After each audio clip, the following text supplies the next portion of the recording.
আজকের রেসিপিটি ভীষণ টেস্টি একটি রেসিপি, আপনাদের সকলেরই খুব ভালো লাগবে। ভিডিওটি স্কিপ না করে সম্পূর্ণ দেখার অনুরোধ রইল। আমি এখানে কুমড়ো শাক খুব ভালোভাবে কেটে ধুয়ে নিয়েছি, আর শুটকি মাছগুলো গরম জল দিয়ে ধুয়ে হলুদ লবণ মেখে নিয়েছি। এবার কড়াই বসিয়ে দিয়েছি, দিয়ে দেব সর্ষের তেল।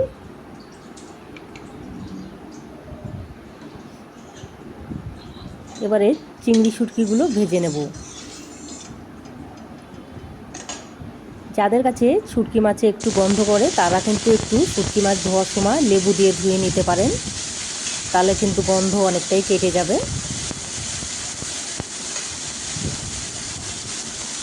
আর আমি যেভাবে রান্না করছি আপনারা দেখতে থাকুন, এভাবে কিন্তু শুটকি মাছে গন্ধ করবে না। মাছগুলো ভেজে তুলে নিয়েছি।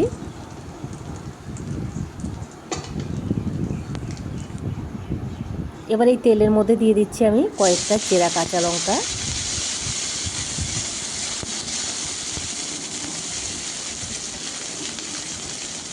এবারে দিয়ে দেবো ঝোলের জন্য পরিমাণ মতো জল।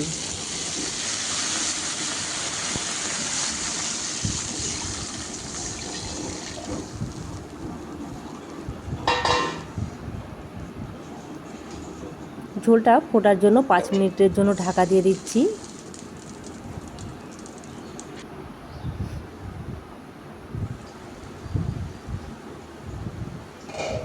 ঝোল ফুটে অর্ধেকটা হয়ে গেছে। এবার এর মধ্যে দিয়ে দিচ্ছি পরিমাণ মতো হলুদ,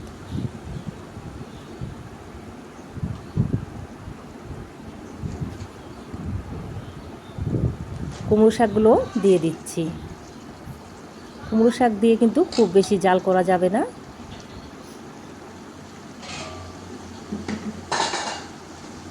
দিয়ে দেবো পরিমাণ মতো লবণ।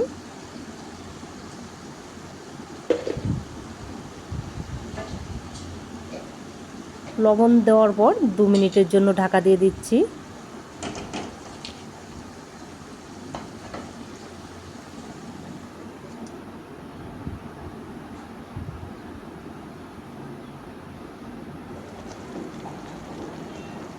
শাকগুলো প্রায় সেদ্ধ হয়ে গেছে।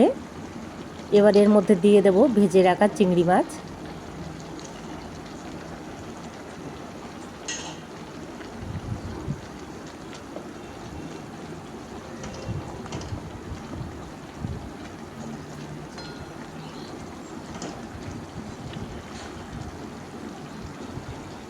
এবার তরকারিটা আমি নামিয়ে নেব ফোড়ন দেওয়ার জন্য।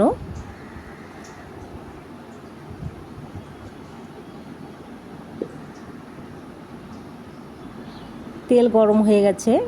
এবার এর মধ্যে দিয়ে দেব কয়েকটা রাঁধুনি। অবশ্যই কিন্তু এই রেসিপিতে রাঁধুনি ব্যবহার করতে হবে।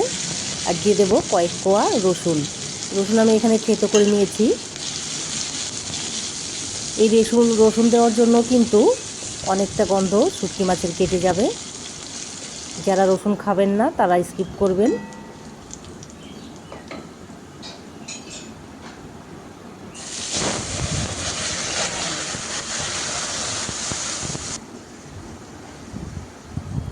ফোড়ন দেওয়ার পর আমি আর 2 মিনিটের জন্য জাল করে নেব।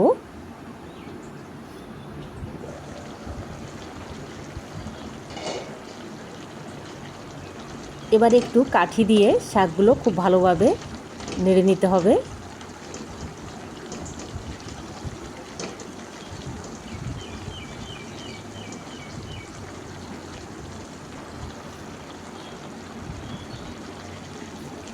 রেসিপিটা আমার হয়ে গেছে।